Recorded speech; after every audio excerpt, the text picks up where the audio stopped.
আসসালামু আলাইকুম বন্ধুরা, কেমন আছো তোমরা? চলে আসলাম তোমাদের মাঝে অবশেষে 93 নম্বর ব্লগ নিয়ে। 93 নম্বর ব্লগে দেখতেই পাচ্ছ হাঁপিয়ে হাঁপিয়ে কথা বলছি, এবং এই মাত্রই কিন্তু আমরা 92 নম্বর ব্লগটি এডিটিংটা শেষ করলাম। এবং ইতিমধ্যে তোমরা জানো ঘুম তো হয়নি, আমাদের কিন্তু বৃহস্পতিবার ঢাকার বাইরে যাওয়ার কথা। রাতে না যেয়ে আমরা কিন্তু পরের দিন সকালে 4টার দিকে যাওয়ার কথা, কিন্তু বেরোতে বেরোতে 6টা বেজে গেল। তো চলো সর্বপ্রথমে আমরা চলে যাই। সবাই দাঁড়ায় রয়েছে আমাদের মতোই, যে ইতিমতো মানে প্রত্যেকবারের মতো। চলো আগে চলে গাড়িতে বসে যাই, পরে তোমাদের সঙ্গে কথা বলছি। চলো রাস্তা চলো।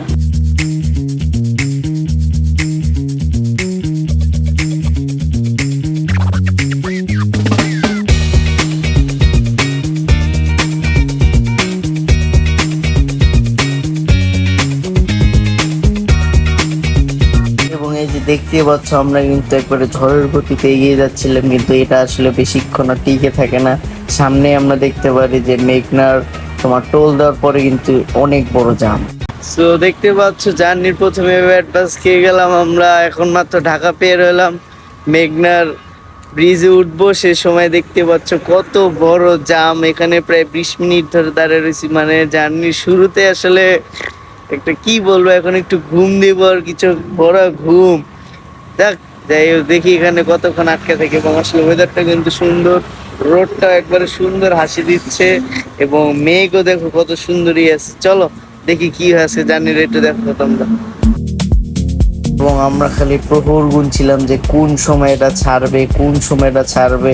প্রায় 45 মিনিট 55 মিনিট, মানে সব মিনিট গুনতেছিলাম। 1 ঘন্টার মতো হয়ে গেছে, কিন্তু কোনো নামগন্ধ নেই। কি হয়েছে এটাও জানতে পারতেছিলাম না কি হচ্ছে। এরপরে প্রায় 1 ঘন্টা 10 মিনিট পর ছাড়লো।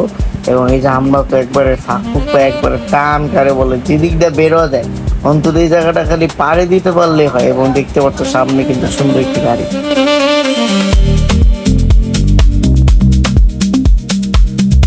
পরে কি সামনে যেতে যেতে আমরা একটি পেট্রোল পাম্পে কিন্তু তেল নেওয়ার জন্য কিন্তু দাঁড়িয়ে যাই, এবং রেস্ট নেওয়ার জন্য ওয়াশরুমে চলে যাই। সো যেমনটা দেখতে পাচ্ছ তেল নেওয়ার পর কিন্তু আমাদের রওনা দিয়ে আবার আমাদের যাত্রা শুরু করে ফেলি। এবং এই যে ইলাইটগঞ্জে চলে আসলাম। ইলাইটগঞ্জের মোড়ে আমরা চিন্তা করলাম যেহেতু আমরা নাস্তা টাস্তা করি নেই কোনো, আমাদের চাচুরাও কোনো নাস্তা টাস্তা করে নেই। আমরা ইলাইটগঞ্জের মোড়ে এখানে অনেকগুলো হোটেল আছে, এখানে একটা হোটেলে আমরা নাস্তা করি নি। আমরা আসলে মিয়ামিতে দাঁড়াবো, কিন্তু মিয়ামিতে হলো যে তোমার কুমিল্লা। আমরা এখন কুমিল্লা দিয়ে যাই না, কুমিল্লার ওখানে রাস্তা অনেক ভাঙ্গা টাঙ্গা হয়ে গেছে, যার জন্য আর কি আমরা ইলাইটগঞ্জে যাই। তো চলো যে কোনো একটা হোটেলে ঢুকে একটু হালকা পাতলা নাস্তা খেয়ে নিই। চলো।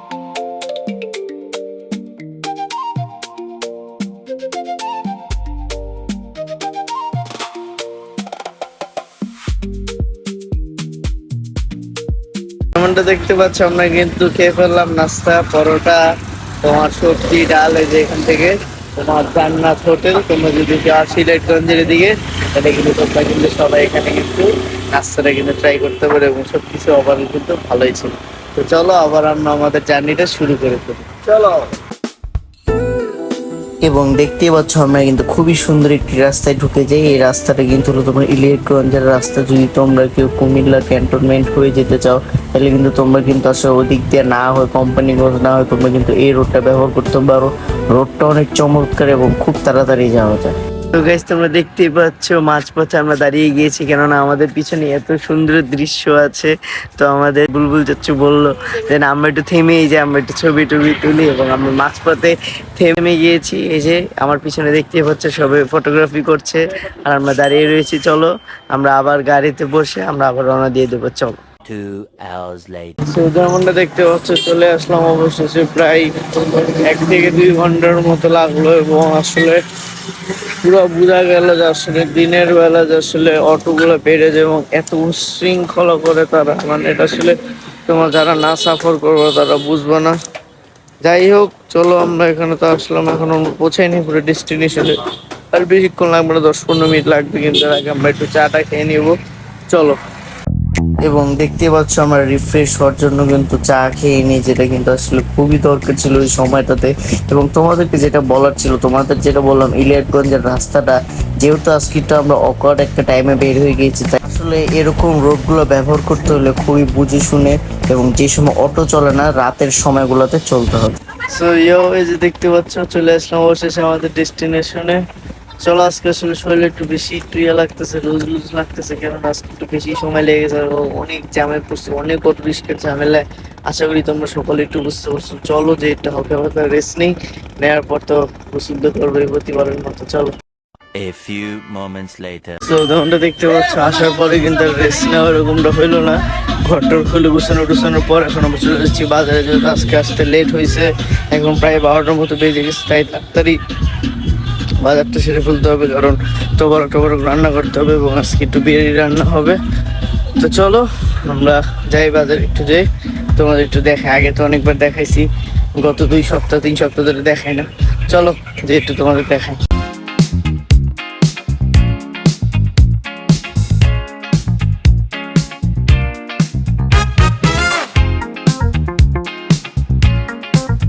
এবং এই তো আমরা বাজারে ঢুকে এলাম, ঢুকে আব্বু সব কিছুর দাম দর দেখা শুরু করে দিল, এবং আরও আমরা ভিতরের দিকে চলে যাচ্ছি, কারণ এই বাজারটি কিন্তু অনেক বড়ভাবেই হয়ে থাকে। এবং তোমাদের কিন্তু একটি ইনফরমেশন দিয়ে দিতে চাচ্ছি, দেখতে পাচ্ছ যে গাছটি, এটি কিন্তু একটি বট গাছ, নবীনগর বাজারের একটি অনেক ঐতিহ্যবাহী। এই যে সামনে তোমাদেরকে আরো ভালোভাবে দেখা হবে যে এই বট গাছটি তোমার 200 বছর আগে, কিন্তু বট গাছটি খুবই ঐতিহ্যবাহী একটি গাছ এটি।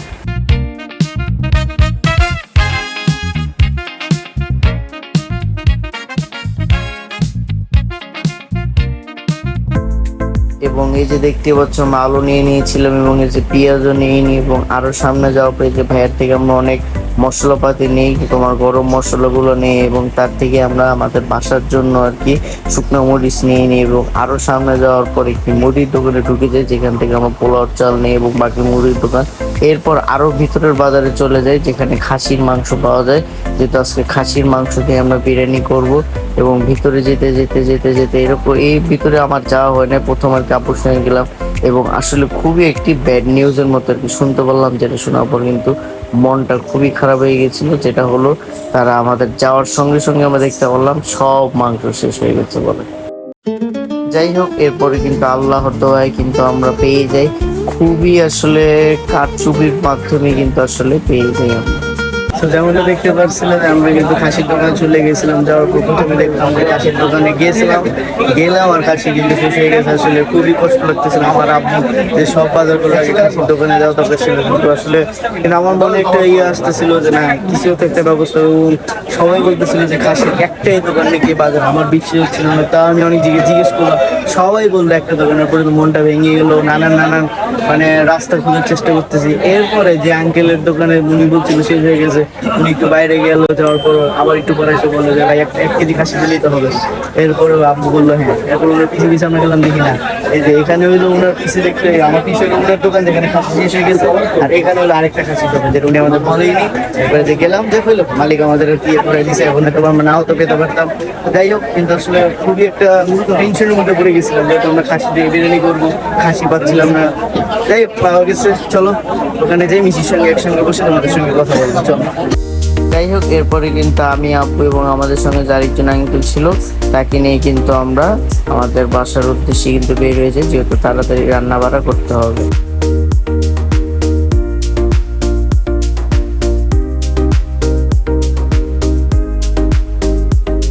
সো যেমনটা তো দেখতে পাচ্ছ আমার পিছনে নদী, এবং অনেকক্ষণ এগুলো রেস্ট কিন্তু নিতে পারলাম না, এবং ইতিমধ্যে তোমরা দেখতে পারলাম কিন্তু টাপ পেরে খেলাম। এবং আসলে এই জায়গায় এরকম একটা অবস্থা হয়ে গেছে, আমরা এরকম তো সপ্তাহে একবার আসি, যার কারণে ডাবের দিকে এরকম নজর দিই, কিন্তু এই জায়গার ছেলে পেলে এরকম হয়ে গেছে, তারা ডাব পেরে তারা না বলে খেয়ে ফেলে, যার কারণে জিদ যতটুকু সাইজই ছিল আমরাই পেরে খেয়ে নিলাম। আসলে ভালো ছিল, মানে না পড়ছে কানামামার, মানে নাই মামার চেয়ে কানামামা অনেক ভালো। যাই হোক, চলো আমরা এখন একটু তিতাস নদীতে তোমার গোসল করে আসি। চলো। A few moments later. যেমনটা দেখতে পারলাম, আমরা কিন্তু অনেকক্ষণই কিন্তু গোসল করে ফেললাম তিতাস নদীতে, এবং উঠে গেলাম। এবং আজকে একটু তাড়াতাড়ি উঠে গেছি, কেননা সবার একটু খিদা লাগছে, এবং যেহেতু সবাই ঘুমায় না, আজকে আমরা মোট আসছি 5 জন।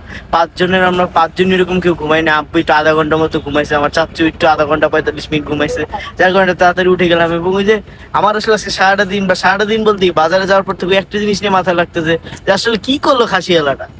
আমার কিন্তু আসলে মাথায় কিন্তু জানোস না তো, আমরা বাজারে গেছি, খাসির মাংসের দিকে গেছি, যেদিকে মাংস শেষ, 1 কেজি বাকি ছিল, একজন কাস্টমার শেষ, কাস্টমার নিয়ে নিতেছে। এরপরে তো আমরা ওনারা কইলাম, উনি কয় যে না আর তো হবে না, যদি ভালো একটা বড় অর্ডার দিতেন তাহলে একটা নতুন একটা খাসি কিনা বা জবাই দিয়ে দিতাম। তারপর হবো না উনি গেল উনি আমরা আব্বু পুরো আপসেট, আমি আপসেট, তাও একটু চিন্তা করতেছি না আল্লাহ কিছু একটা ব্যবস্থা করে দিব। এরপর উনি গেল, আমিও এর মধ্যে কয়েকটা, আমি বললাম এত বড় বাজার, একটা মাত্র খাসির দোকান থাকবে, মাংসের দোকান, আরো কয়েক জায়গায় খুঁজলাম, এক জায়গায় বসে খুঁজছে, রিস্কালাম আমাদের জিজ্ঞেস করলাম, আর বললো যে নাই একটাই আছে। আরো আমি হয়ে গেলাম, পরে বললাম যে থাক যা আছে, মাংস ছিল আগে থেকে, আরো লাগতো আর কি। পরে ওই আঙ্কেল গেল, যে মালিক ওই গেল, ওই যায় আবার আগে কইতেছে যে আপনাদেরকে 1 কেজি হলে হবে না।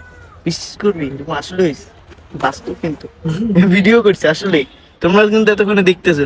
এরপর এক 1 কেজি হলে হবে নাকি, আব্বু গেছে, তারপর আমি আর পিছিয়ে গেছি, আমি যদি আরেকটা দোকান, পরে আমি আব্বুরে নিয়ে যাই, তোমরা তো দেখলেই পুরাটা। তোমার আসলে কেমন যে লাগলো, আসলে আল্লাহ ব্যবস্থা করে দিস, হয়তো ওইরকম ওই জায়গাটা এতক্ষণ না দাঁড়ালে পাইতাম না। কিন্তু আসলে ওই মালিক, তাকেও কিন্তু আমি জিজ্ঞেস করছিলাম, আব্বু জিজ্ঞেস করছে আরো দোকান আছে নাকি, সে একবার এক বাক্যে বলছে যে নাই। আসলে কেউ কারো তো ব্যবসা মারতে চায়, এবং এবং কিনে আনতে 1000 টাকা তো হয়ে যাবে 1100 না, হ্যাঁ 1100 টাকাই দাম। উনি আবার সবচেয়ে বড় কষ্টের বিষয়, উনি 1200 টাকা চাইছে এই কেজি। আব্বু তো পরে বলছে না ভাই এরকম করেন না, এরকম করেন না। এরপর আর কি 1100 দিয়ে ব্যবসা করতে চাই। যাই হোক, এটা আসলে কষ্টের বিষয় আসলে। যাই হোক, এটা বাইরের দেশে আসলে হয় না। যাই হোক, বাংলাদেশ তো এই জন্য পিছিয়ে রয়েছে। তো এই তো দেখো, এখন আবার খাওয়া দাওয়ার পর একটু রেস্ট নিতাম, কিন্তু এই সময় কিন্তু কারেন্টটা চলে গেল। যাই হোক, এই যে নদীর পাড়ে আমরা দুজন মিলে বসে আছি, সেখানে একটু বসে যে বাতাস খাচ্ছি, খেয়ে দিয়ে আসলে আমরা যে একটু রেস্ট নিবো। এই যে এর মধ্যে কিন্তু আমাদের এখানে রান্না বাড়ার কিন্তু আয়োজন শুরু হয়ে যায়। এখানে খাসির মাংস কাটাকাটি শুরু করে দেয় আমার একজন আঙ্কেল। এবং আর কি করব, এরপরে একটু আমার যে ভাই ব্রাদার ছিল ছোটরা, তাদের নিয়ে কিন্তু একটু খেলতে নেমে যে ফুটবল। কিন্তু এখানেও কাণ্ড দেখো, ওই বল মারছে, ওই পানির মধ্যে মেরে দিচ্ছে একবারে বল। এরপর আবার বল একজন নিতে উঠায়, পরে আবার খেলতেছিলাম, খেলতে খেলতে আর কি এমনি টাইম পাস করতেছিলাম। মজার বিষয় হলো আবার পানিতে ফালায় দেয়, কিন্তু ওই সময় ভিডিও করিনি। পরে আবার যে কেমনে তেমনে মানে বল নিয়ে আসে, এরপর আর খেলা হয় নাই। এরপরে তো যে দেখতে পারলাম যে আবার দেখতে গেলাম কি অবস্থা, এর মধ্যে দেখি কারেন্ট চলে আসছে। পরে বললাম না, সুযোগ মিস করা যাবে না, একটু শুয়ে পড়ি।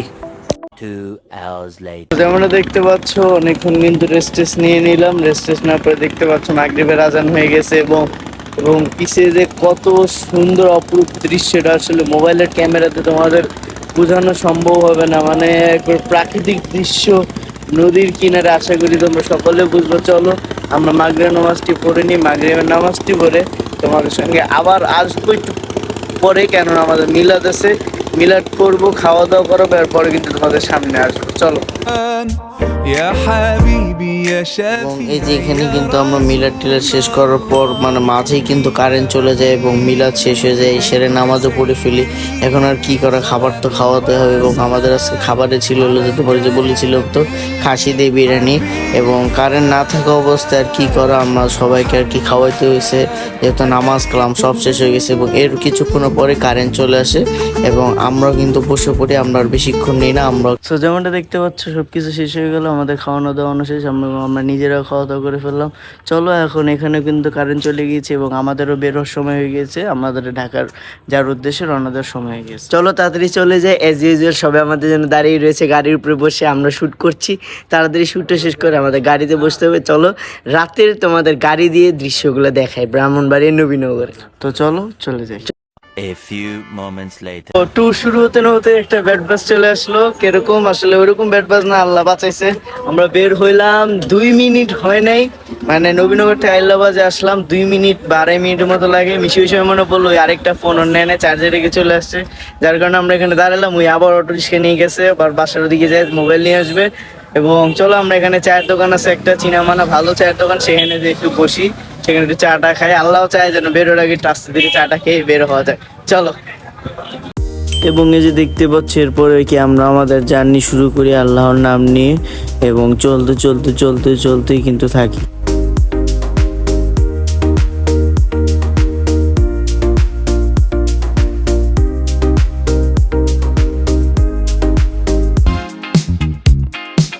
এবং এই যে দেখতে পাচ্ছ আসলে এই লাইটগঞ্জের রাস্তাটা কিন্তু রাতেও যে কি সুন্দর লাগে, এটা কিন্তু ক্যামেরা তোমরা এরকম বুঝবা না। এই যে লাইটগুলো, এই যে দেখো কি সুন্দর লাগতেছে, এবং এটা রিয়েল লাইফে কিন্তু বা চোখে দেখতে কিন্তু অসম্ভব সুন্দর লাগে। যাই কি তোমাদের দেখানোর চেষ্টা করলাম, কিন্তু এইভাবে বুঝে ইলেটগঞ্জ মোড়ে চাটা খাবো, কিন্তু ইলেটগঞ্জ মোড়ে দেখলাম চাটা নাই, ভাবলাম না একটা হোটেলে যেয়ে খাওয়া লাগবে। চলো চলে যাই যে ইলেটগঞ্জ মোড়ে আছে। চলো। তো যেমনটা দেখতে পারলাম আমরা কিন্তু ইলিয়টগঞ্জে চাটা পেলাম না এবং রীতিমতো আমরা তাড়াহুড়োর কারণে চলে আসলাম এবং এই যে সামনে ইলিয়টগঞ্জ মোড়, এখান থেকে তোমার ইউটার্ন নিয়ে এই যে চলে আসলাম কি ফুড কর্নারের এদিকে এবং এখানে কিন্তু বিশাল বড় তোমার ফুয়েল পাম্পও আছে। তো চলো এখান থেকে দেখি কি চাটা খাওয়া যায়, খেয়ে দিয়ে ওয়াশরুম টশরুম সেরে আবার রওনা দিব, চলো। এবং এই তো যেমনটা দেখতে পাচ্ছ এরপর আমরা ঝড়ের গতিতে তোমার রওনা হয়ে যাই এবং এর মাঝে অনেক যানজট কিন্তু আমরা ফেস করি। যাই হোক, তোমাদের যা পারছি তাই দেখানোর চেষ্টা করলাম এবং আজকে এতটা টায়ার্ড যে আমরা কোনোভাবে যে হানি ফ্লেভার উঠে গেলাম এবং আস্তে আস্তে করে ওই যে এটা হানি ফ্লেভার তো ফাঁকাই থাকে কিন্তু ওই যে একটু হালকা পাতলা জাম থাকে ওই যে টোলের জন্য বাংলাদেশ ভাই। তো যেমনটা দেখতে পাচ্ছ বাসায় কিন্তু চলে এসে অনেক জার্নির পরে এবং আসলে খুব কাহিল লাগতেছে, দেখতে পারতেছো। কাহিল বলতে আসলে ওইরকম কাহিল না একবারে পড়ে যাওয়ার মতো, কিন্তু আসলে লাগতেছে কাহিল এবং চুলটাও দেখতে পারতেছে এমন বাতাসে আসলে শেষ টাইমে হানি ফ্লেভারে তো একটু জাম থাকে তোমরা জানো যে টোলের জন্য। এবং এরপরে তো ট্রেনেই চলে আসলাম বাসায় এবং আসলে টায়ার্ড লাগতেছে কেননা কালকে রাত সারা রাত ঘুমাই নেই এবং আবার কালকে আমাদের যাওয়া লাগবে জুড়াই নেই এবং চাচ্চুরাই আসবে। আজকে আমরা যারা 5 জন গেছিলাম কালকে আবার আমরা 5 জনই যাবো একসঙ্গে। সো তাই আমরা চিন্তা করলাম যে এখন প্রায় বাজে যে সময় আমরা শ্যুট করতে যে সময় 3:30, তো আর ভ্লগ না বাড়ায় এবং কালকে সকাল সকাল উঠে যেতে হবে, রেডি হতে হবে, কালকে আবার জুরানি চলে যেতে হবে। তাই আমরা চিন্তা করলাম যে আজকের ব্লগটি এই পর্যন্তই থাক। সর্বোপরি হলো আজকের ব্লগটাতে তো অনেক কিছু দেখতে পারলাম এবং সংক্ষিপ্ত একটা বিবরণী হলো যে যখন যেটাই করবা তখনই কিন্তু সেটা মনোযোগ দিয়ে করা লাগবে। যেমন আমি বাজারে যে জিনিসটা মানে একটা দোকান খোঁজার জন্য একটু মনোযোগ দিয়ে খুঁজি নেই, তোমরা যদি যেই কাজটাই করবো সেটা যদি মনোযোগ দিয়ে করো সেটাতে অবশ্যই তোমরা সফলতা পাবা। যাই হোক, আজকের ভিডিওটি এ পর্যন্তই। ভালো থাকবো, সুস্থ থাকবো এবং আমাদের জন্য দোয়া করবা। আসসালামু আলাইকুম।